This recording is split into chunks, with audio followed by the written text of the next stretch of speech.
Christmas is a time for searching. I want to ask you a question this morning. What are you searching for this Christmas? Growing in God's Word and learning what it means to take up our cross and follow Jesus. This is Crosswalk with Pastor Clay Stevens from Cross Culture Church in Raleigh. It doesn't matter if what you see makes no sense at all. It doesn't matter if your circumstances don't look like anything that you can believe in. It only matters that you believe that God knows what He's doing. Well, the presents have all been unwrapped. The leftovers are in the fridge and another Christmas has come and gone. Was it everything you expected? Did you find everything you had hoped to find under the tree? Sometimes the reality of Christmas looks much different than what we thought it would be. In their wildest dreams, when they left wherever it was they left from, the east, I don't believe they in their wildest dreams ever thought that they would end up in a very ordinary little town, inside of a very ordinary little house, looking at a very ordinary looking little baby. I'm Rick Freeman. Welcome to Crosswalk. Sometimes the reality of Christmas looks much different than we thought it would be.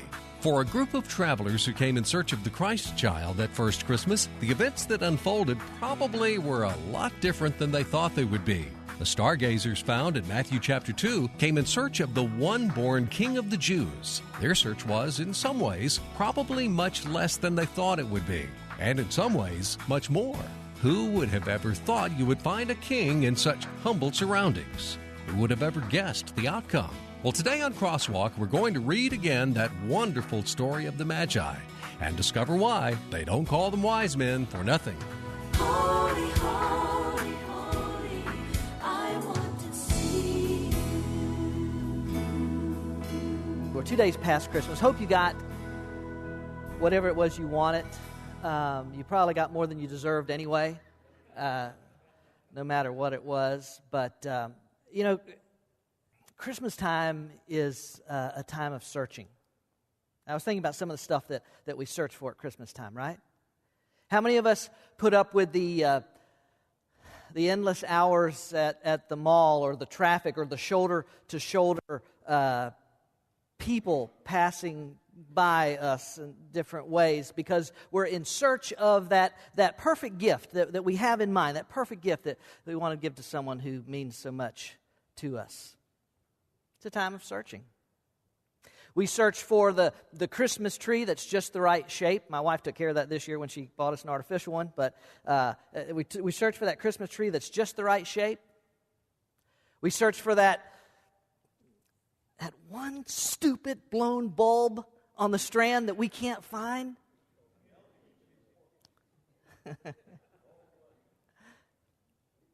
We search for our Christmas music to play, our Christmas sweater to wear. We search for the after Christmas sales to shop. Christmas is a time for searching. I want to ask you a question this morning. What are you searching for this Christmas? I know it's 2 days past, and I know 2010, that seems almost unbelievable. I was telling somebody the other day, it seemed like yesterday that everybody was hoarding water and canned goods and stuff because it's Y2K. Wouldn't it be funny if it turned out that the computer guys missed it by 1 decade? It's actually 2010, we're going to lose everything. What are you searching for this Christmas? 2,000 years ago, there were a group of travelers that went in search of something, or better yet, someone. These stargazers, these pilgrims from the east.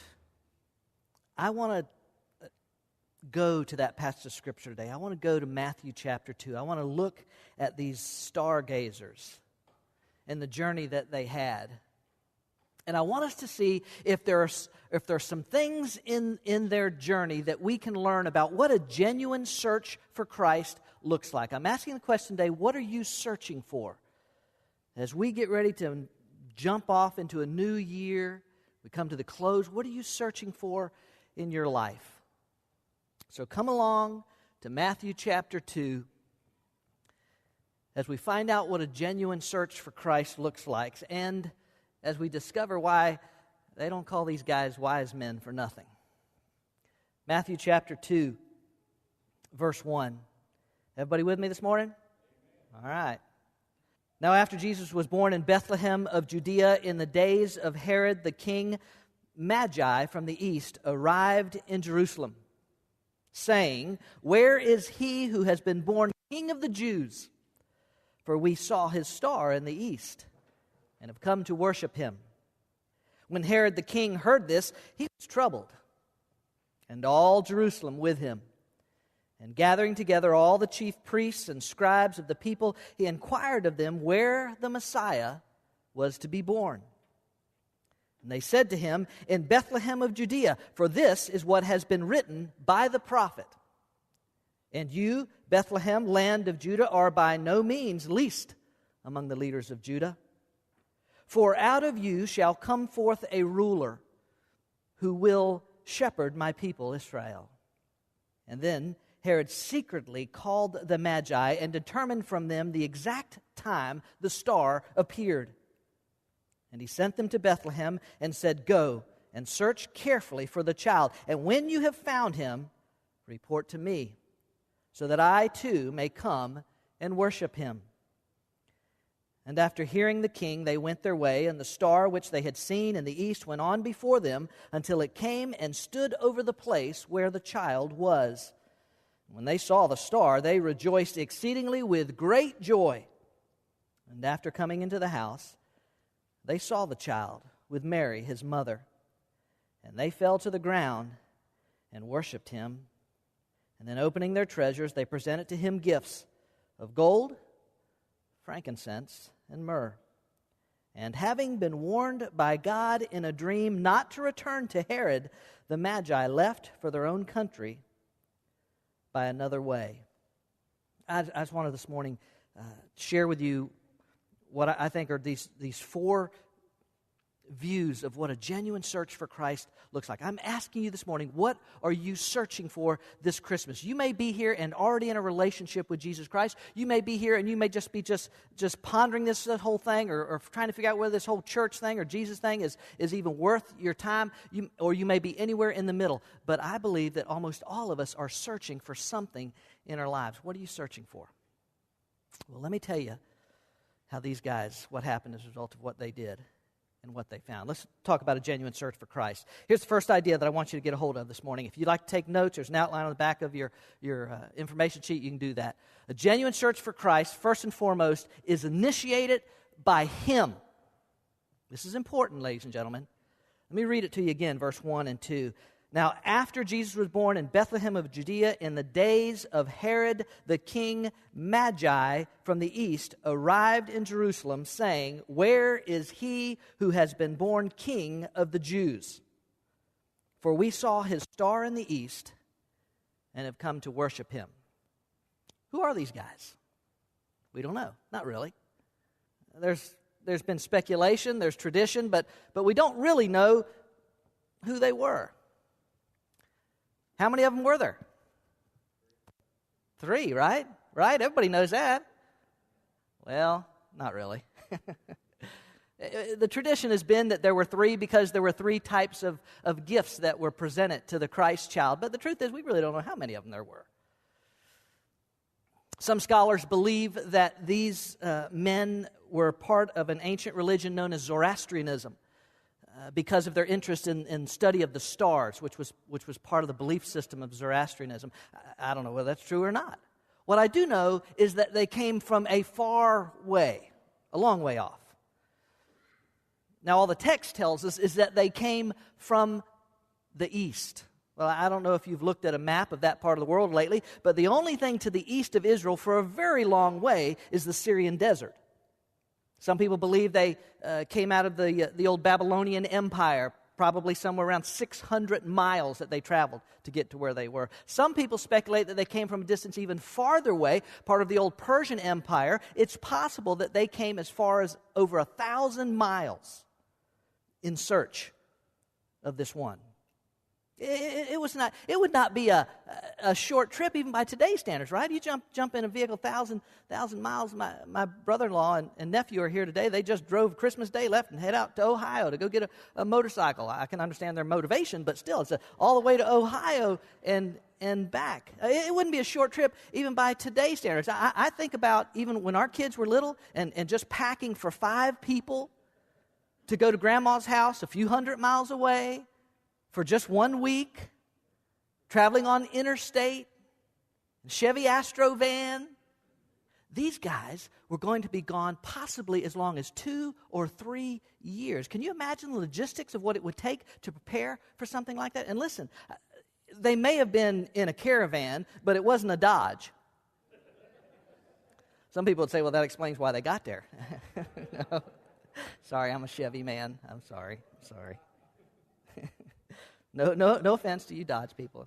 It's good. What I want you to see is that it was God who did this thing. It was God that stirred this thing up in the first place. It was God who had given the ancient predictions, Numbers 24:17, that had spoken of the star that would rise out of Jacob. And it was God that apparently had in some way made it possible for these stories to be told, to be foretold to them that this king would come. And it was apparently God that had stirred their hearts to want to get their act together and set out on this journey that would cause them to invest so much of their lives. For what? Because a star showed up? Because there's some king of the Jews? They're not Jewish. It was God that initiated this work. It was God that began this thing. Man, God is always initiating. Some of you perhaps have heard me tell before how God really got a hold of my life. But I just want to share it again because it just... See, and I were married and we had... I don't know if we had all 3 kids by that point, but we had a couple kids, and we were just doing our thing. And I'm really not a lot interested in the whole God thing. And it's all right, but I'd been raised in church. But now, one day I'm going to work, and I told y'all I think last week that we lived out down this long dirt road, and I was going to work, and I was running real late, and I had a 1972 Datsun 240Z. It wasn't as nice as it sounds, believe me. Needed a lot of work. And I was late for work. I had to be to work at like 5 o'clock in the morning or something. And I was late for work, and so I tore out down there. And in South Middle Florida area, it can be really foggy sometimes in the morning. It was super foggy that day. And I was flying down that dirt road because I'm late for work and I got to get going. And I've driven enough times that even though I can't see past the end of that 240Z, which had a pretty long nose, I couldn't see past the end of that thing. But so, what I'm doing, I'm fine. I got to hurry. I'm late. I'm guessing where the stop sign is to where this road intersects with the major highway, 441. And I'm guessing, I misguessed. And I see the stop sign out my passenger side window is when I see it. And I slam on the brakes. It's 5 o'clock in the morning, slide to a stop right dead smack in the middle of 441, major highway as far as for truck routes, truck traveling. And I'm sitting there, and it's like almost this surreal thing, right? It's like fog all around, dust from where I slid on the brakes. And I'm stopped there. And I'm sure I wasn't stopped for more than 2 or 3 seconds before I came to my senses, but it seemed like a long time. Y'all ever been with it? What it just seems like? And it seemed like I was just sitting there. Now, left to itself, I would have just said, "Whoa, let's get out of here," and put it. But I come to this stop and everything, and God just spoke into my life. I don't know if that sounds weird to you or not, but I'm telling you, just spoke into my life in that instant. And here's what He said. You're dead. Well, those weren't the nicest words I ever heard. But that's all. You're dead. But I wasn't, so I put it in gear, and I tore out, and I went to work. I had thoughts, you're dead. So, it's been a long time, but it was, I don't think it was the same day, but it was in the next 2 or 3 days. I'm going home from work, traveling 441 again. It's in the afternoon, it's in the evening. And as I'm going down the road, here comes this car. And you ever have a car coming to you and he's not paying attention, he's kind of easing over to your side, and you start thinking, okay, hurry up or get over, or come on, buddy. Well, the closer we got, this guy is getting closer and closer and closer. And I finally have to drive off the road. I have to get completely off the road into the grass, and we're both going at a pretty good rate of speed. And as this guy comes by me, and again, y'all probably think I'm crazy, but I could see this guy's face. It was almost like his face was in slow motion as he went by. But I see this guy's face, and there's this just totally wild look on this guy's face. Eyes wide open, and kind of freaked me out a little, got to tell you. But again, I swing the car over, and our car doors, so close. And God spoke again.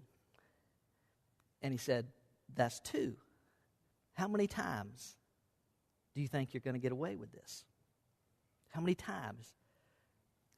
Now, listen, I am just silly enough to believe that God was using those events in my life to begin to initiate something in me that began, because from that moment on, I began to think about my mortality and my eternity in ways that I hadn't thought about it in at least a very, very long time. Listen, God initiates work in our lives. It was God who came to Adam and Eve in the Garden of Eden after they had sinned. They weren't looking for God. You remember? They were hiding from Him. It was God that came to Abram in Ur. It was God that came to Jacob at Bethel. It was God that came to Moses in the burning bush. It was God that came to Saul on the road to Damascus. It was God that came to me. I wasn't looking for God. I was living my life, doing what I want to do. But can I tell you something? God desires to save us from a life of uselessness and desires to save us from an eternity of damnation and to bring us into a right relationship with Him, and that we might have eternal life and have it more abundantly than we ever thought possible. I don't know how that makes you feel, but that is very humbling to me to think that God would reach out to me. I've talked to several missionaries that serve in parts of the world where there is not a widespread opportunity to have access to God's Word. And I have had several of them tell me of people in their particular part of the world, their particular people group, who have come into a relationship with Jesus, who told them that Jesus came to them in a dream at night, just came to them in a dream, and told them who to go meet, at what shop, at what place. And I've heard it's like, no way, that can't. God is the one that initiates this work. Now, I say that to you to say this, that if you're here today and you're out of relationship with Jesus Christ, and you may think, well, someday, yeah, I think I might do that one of these days. No, you won't. God works in your heart and your life, and when He works, you'd better be ready to move. Now, listen to me. Not everybody agrees with me about this. I do believe that man has a free will. I do believe that man can resist God's moving in their life and can even reject God's gift of eternal life. But God is the one that does this thing. He initiates it. So whatever you're searching for, know this. God is initiating things in your life that would draw you to Him, into a deeper level and walk with Him. Here's the second idea that I want you to get a hold of this morning. It's initiated by Him, and it is orchestrated by Him. And there is a difference. It's one thing to say, oh, yeah, okay, God maybe kind of got... No, it didn't just get it going. God's orchestrating this thing. Watch this in verse 3. When Herod the king heard this, he was troubled. We'll talk about that in a minute. And all Jerusalem with him. And gathering together all the chief priests and scribes of the people, he inquired of them where the Messiah was to be born. And they said to him, in Bethlehem of Judea, for this is what has been written by the prophet. And then they quote it. And you, Bethlehem, land of Judah, are by no means least among the leaders of Judah. For out of you shall come forth a ruler who will shepherd my people Israel. So then Herod secretly called the magi and determined from them the exact time the star appeared. And he sent them to Bethlehem and said, go, search carefully for the child, and when you found him, report to me, so that I too may come and worship him. Verse 9, after hearing the king, they went their way, and the star which they had seen in the east went on before them until it came and stood over the place where the child was.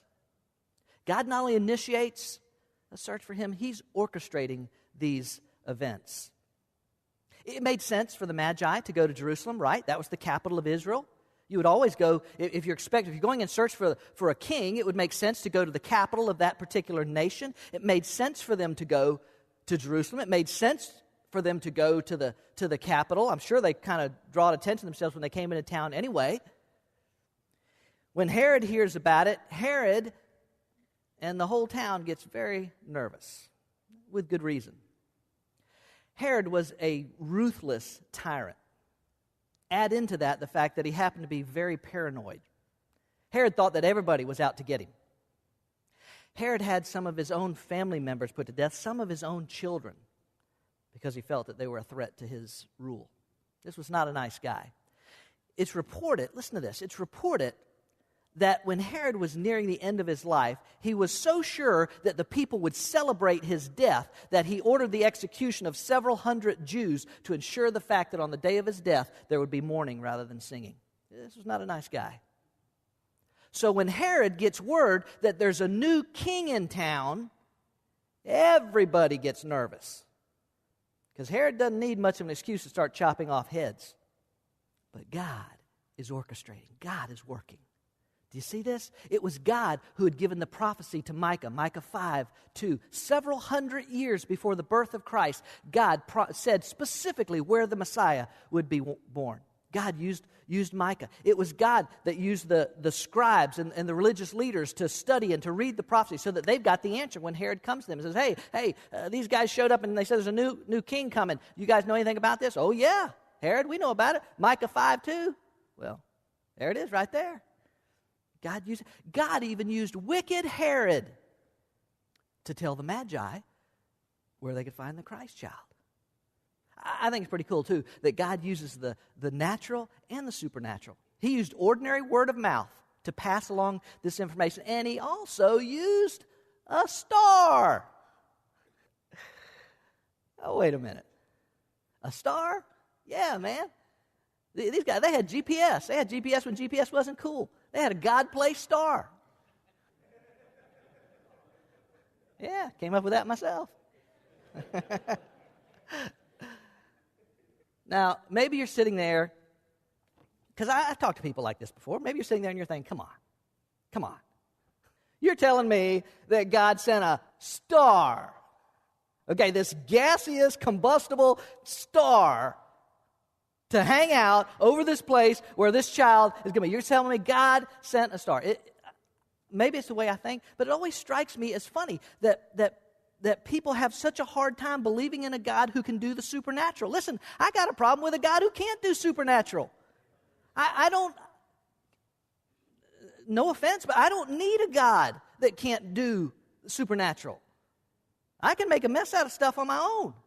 I need a God that can supernaturally oversee anything and everything and create circumstances that come out to the fulfillment of what God's plans and desires are for my life. God orchestrates the circumstances. I was thinking about, last night, I was thinking about the sale of one of our homes. I got some great real estate stories. You know, I don't know what it is with us in real estate, but I got some great real estate stories. When we were in Fayetteville, Georgia, the south side of Atlanta, I was going to school there, preparing for ministry at a small little Bible college down there, Luther Rice. When I graduated, we really felt like God wanted me to go to Southeastern up at Wake Forest, the greatest seminary in the world. I like it. I do. Anyway, so I need to go to Southeastern. I want to go to Southeastern, but we got a house, and we've got a house for sale, but our house hasn't sold. And back in those days, housing was very hard to come by at Southeastern. They got plenty of housing now, I think, but back then it was very, very hard, and there was a waiting list. And, well, sure enough, I got notified that my name had come up and I could get some housing. But we haven't sold the house, and, you know, what are we going to do? Y'all ever been in those kind of situations? What? And the housing guy says, well, you can pass it up, but if you do, your name goes to the bottom of the list, and I don't know when you'll get housing again. So then I talked about it, and we prayed about it. We made the decision that I think I'd just go.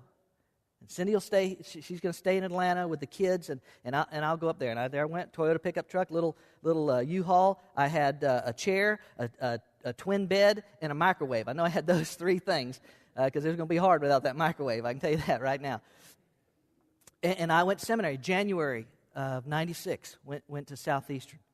And there's Cindy and the kids still down there in Atlanta. And January came and went, and February came and went, and March came and went. And I was trying to remember, I can't remember if I think one time during that time I did come home for a weekend, for one time. And it was just, you know, Cindy and I, we really like each other. And we like hanging around each other. And I like hanging around the kids. And it was just hard. You know, have you ever been separated from your spouse for extended period? And it was just hard. And I missed the kids. But there was nothing happening with the house. And I don't know what. And then, so finally I said, all right, I'm coming home.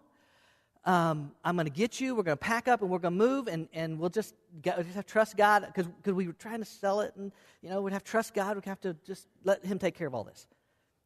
So I drive down. We rent a big U-Haul. We pack up all day, all night, and it's about 10:30, 11 o'clock at night. We've got the U-Haul is packed full, and Cindy is mopping the floors. It is clean, buddy. Empty. Phone rings. 10:30, 11 o'clock at night. Girl calls. She says, sorry to call you so late. She said, but my fiance and I are getting married in a couple of months, and we're looking to buy a house. And she said, I know this sounds strange, but we were just driving around the neighborhoods, and we drove by your place. We saw a sign in the yard, but we looked at your house, and we thought, that's we could never afford it. It was too much house. We couldn't afford that house. And so we drove by. She said, but for some reason, I made my fiance stop. I made him back the car up so that I could write the number down. And she said, and I don't know why, but I just felt like I needed to call you tonight. So I said, yes, it's still available. We're leaving tomorrow morning. I said, we're leaving tomorrow morning. They came over the next morning. It wasn't that night. They came over the next morning, signed a contract before we left town. Now here's the deal. It gets even better than that, in my opinion. When you're looking for how God is orchestrating circumstances, we get up there, so we all move on up there. We get on. As soon as we get there, Cindy applies for a job at the seminary, just as the new dean of students, Alan Mosley, is coming in, and his secretary was just leaving. Just as she comes in there, and maybe on the very day that she applied, I can't remember, but obviously, who wouldn't hire her, right? So Alan hires her. And I was thinking about this. I was thinking, if we'd have gone in January, if we'd just all gotten up there in January, there's no way she gets that job. No way she gets any job at the seminary. There weren't any openings. And it's a whole long story about the doors that opened. And being, all I'm saying to you is, if you will look and if you will say, God, what do you want for my life? What do you want to do for me? God will orchestrate the circumstances, because sometimes we think, well, how come God doesn't do that for me? God's got his reasons, and God's got his purposes, and God's got his timing. But I'm telling you, if you'll just look, and if you'll just walk, and if you'll just believe him, God will orchestrate those circumstances. Listen to me. It doesn't matter if you look at the circumstances. It doesn't matter if what you see makes no sense at all. It doesn't matter if your circumstances don't look like anything that you can believe in. It only matters that you believe that God knows what he's doing. That's the only thing that matters. And God orchestrates the circumstances. Well, I got to hurry, don't I? Let's get going. Third, genuine search for Christ culminates in worship of him. All right, you're searching for God's presence in your life. You're searching for his purposes in your life.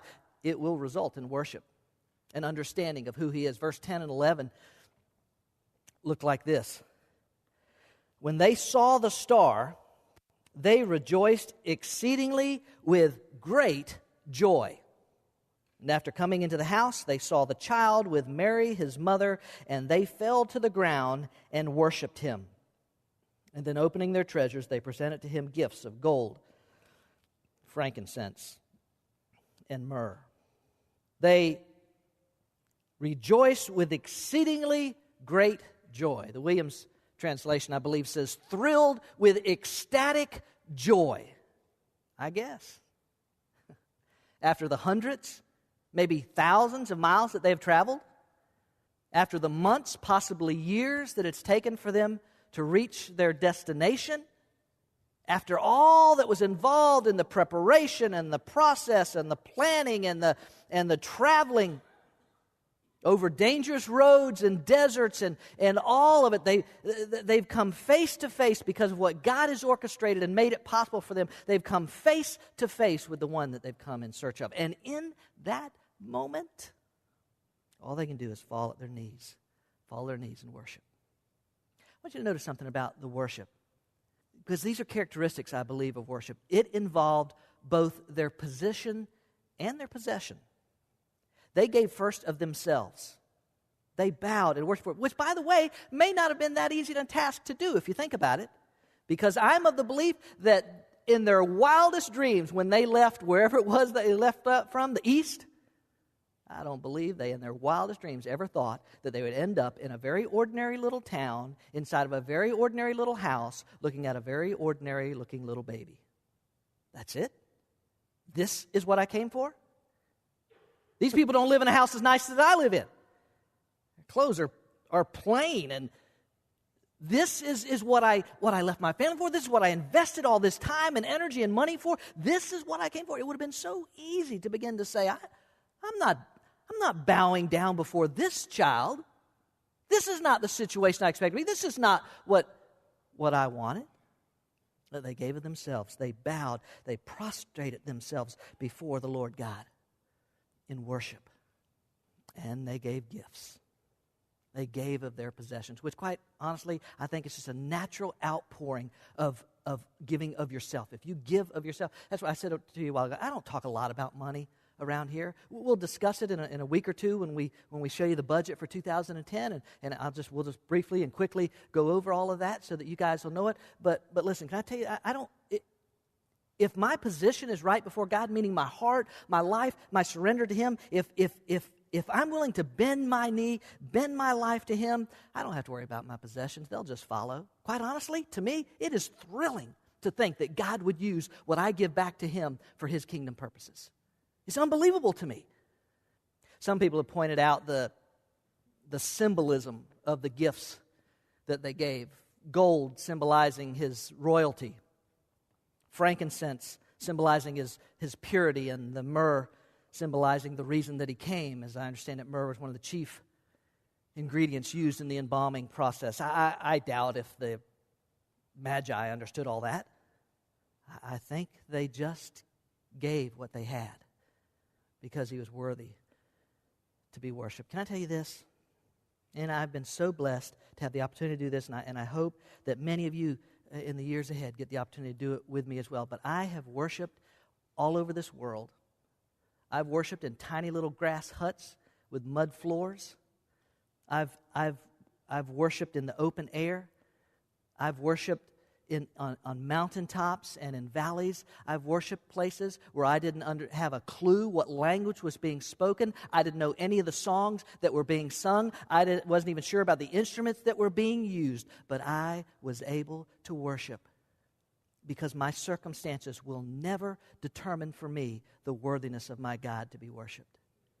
And when I search for Him, and I'm searching for Him with my life, and He is the center, then it is a natural thing. Listen, Isaiah chapter 6, what happened? Isaiah comes into the presence of God, and all he can do is fall and worship. Revelation chapter 1, which we're going to be looking at beginning next week. When John comes in the presence of the risen Lord, all he can do is fall and worship. Oh, to worship God, which is nothing more than recognizing His worthiness. It's never been about me, and I pray it never will be. Because when I search for Him and I come face to face with Him, so to speak, it ought to result in worship of Him. Now, one last indicator of this genuine search for Christ, and it's this. It results in obedience to Him. Do not miss this, ladies and gentlemen. Verse 12. And having been warned by God in a dream not to return to Herod, the Magi left for their own country by another way. I'm going to tell you something. They've got every reason in the world to go back to Jerusalem from Bethlehem. It's not a far distance. Remember, they'd come from Jerusalem to begin with when they came from the east, and they'd sent them down to Bethlehem. They have every reason in the world to go back to Jerusalem, not the least of which is Herod told them to, remember? And to get caught disobeying Herod could be bad for your health. Plus, right, they got to make this trip again. Do you think Bethlehem has the provisions that they need? They got to go 5, 6, 7, 800, however many miles. Do you think you just jump on a camel and take off? They need provisions. They need to stock up. They get ready to do this. They've got every reason in the world to go back to Jerusalem. They could have even rationalized. I'm probably thinking, well, goodness, here's the King of the Jews. The Jews need to know that their king has come. I need to go back to Jerusalem and tell the people there, hey, your king has been born, so that they can bring him there and start worshiping. They've got every reason in the world to go back to Jerusalem, and only one reason not to go back. And that's because God said, don't go back there. See, when you search for Him and you come face to face with the living God, you got to be willing to change whatever direction you thought you were going to go, or wanting to go. It results in obedience to Him. to surrendering your will to God's will and say, okay, Lord, I would have wanted this, or I thought this, or I was nevertheless, not my will, but your will. It results in obedience to Him. Can I tell you this? You ever want to know whether a person is in relationship with the living God? You're not quite sure. Well, they go to church. Well, what? Just look at their life. It'll tell you a lot. I was visiting this man one time, and I shared the message of Jesus with him. How Christ came to be the pardon, the payment for our sins, so that we could be pardoned and adopted into the family of God, and that by faith, if we would trust in Christ, we could receive God's gift of eternal life.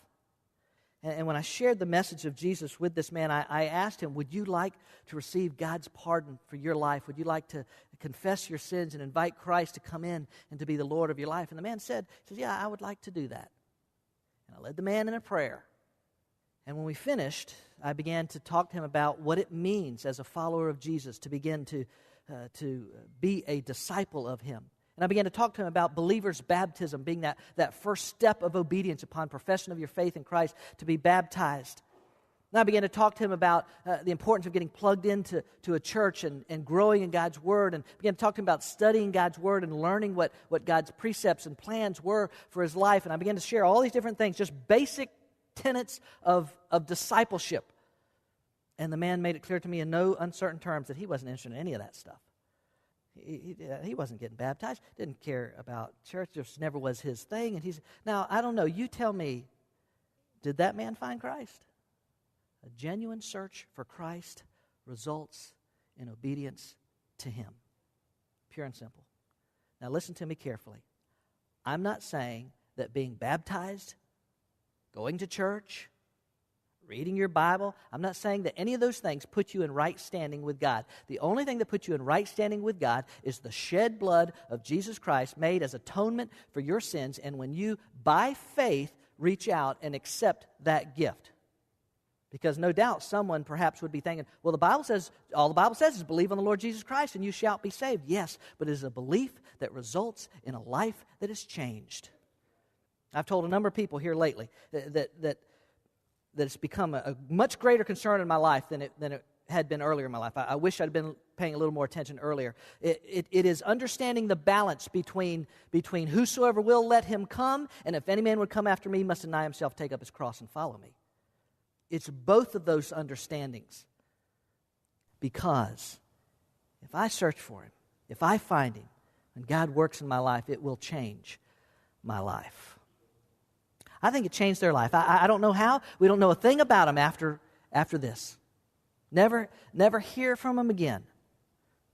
But they allowed God to work into their life to the place they were willing to respond to God's initiation and work. God orchestrated circumstances that brought them to the place where He was. They recognized Him as King of the Jews. They bowed and they worshiped Him, and they obeyed what God revealed to them.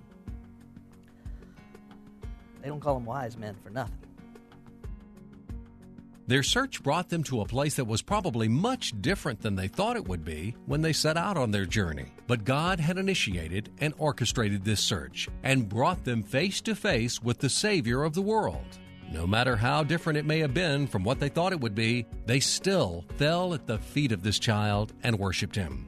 No doubt they had plenty to talk about when they got back home. Some people probably thought they were crazy to take such a journey in the first place. But as we've seen today, because they followed God's will, they earned the title Wise Men.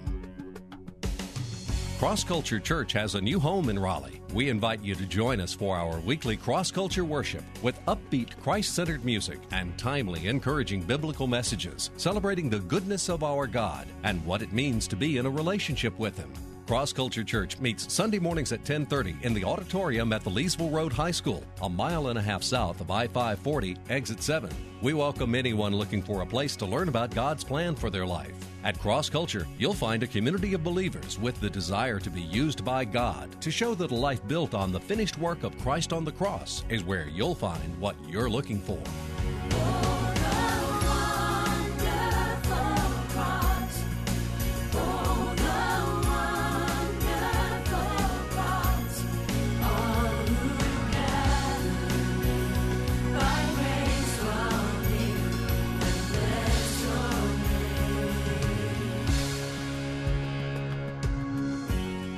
Cross Culture Church, a new church for people like you. Learn more about us, who we are, what we're about, what we do, and what we believe.